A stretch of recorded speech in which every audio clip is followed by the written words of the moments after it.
ప్రజలు హిందూ ముస్లిం ఇష్యూస్ తో ఫుల్ బిజీగా ఫైట్ చేసుకుంటూ ఉంటే రాఘవ్ చడ్డా మాత్రం పాలిటిక్స్ లో ఒక స్ట్రాంగ్ ఇంపాక్ట్ క్రియేట్ చేశాడు. ఇప్పుడు సోషల్ మీడియా మొత్తం ఆయన నెక్స్ట్ పీఎం అని వైరల్ చేస్తున్నారు.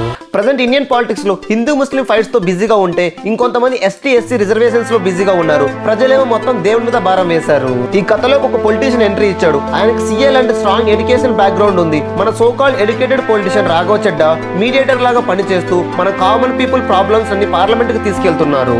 పార్లమెంట్ లో ఆయన రైజ్ చేసిన క్వశ్చన్స్ ఏంటంటే గవర్నమెంట్ జాబ్స్ కోసం ఎగ్జామ్స్ ఉన్నట్టే లీడర్స్ అవడానికి ఎగ్జామ్స్ ఎందుకు ఉండకూడదు అని, ప్రజలకి ఎంపీ ఎమ్మెల్యేస్ ని ఎలక్ట్ చేయడానికి రైట్ ఉన్నట్టే రిమూవ్ చేయడానికి రైట్ ఎందుకు ఉండకూడదు అని, అలానే ఇండియాలో 48% ల్యాండ్ డిస్ప్యూట్స్ లో ఉందంటే స్వీడన్, జపాన్, యుఏఈ లాంటి కంట్రీస్ లాగా నేషనల్ బ్లాక్ చైన్ రిజిస్ట్రేషన్ ఎందుకు ఇంప్లిమెంట్ చేయకూడదు, ఎయిర్లైన్స్ ఎక్స్ట్రా బ్యాగేజ్ కి ఎక్స్ట్రా చార్జెస్ తీసుకుంటున్నట్టే ఫ్లైట్ డిలే అయితే ప్యాసింజర్స్ కి కాంపన్సేషన్ ఎందుకు ఇవ్వకూడదు అని, మొబైల్ రీఛార్జ్ అయిపోయాక అవుట్ గోయింగ్ కాల్స్ స్టాప్ చేయడం ఓకే కానీ ఇన్కమింగ్ కాల్స్ కూడా స్టాప్ చేయడం అనేది కంప్లీట్లీ అన్ఫెయిర్ అని, అలానే ఇండియా కార్పొరేట్ యాక్ట్ 1957 లో క్రియేట్ అయింది. అప్పుడు ఇంటర్నెట్, యూట్యూబ్, ఇన్స్టాగ్రామ్ లేవు. ఇప్పటికీ అవుట్డేటెడ్ లాస్ ని యూజ్ చేస్తున్నారు. ఎందుకని అప్డేట్ చేయడం లేదు అని, ఇలా ఎన్నో క్వశ్చన్స్ ని పార్లమెంట్ లో ప్రజల కోసం క్వశ్చన్ చేస్తున్నారు.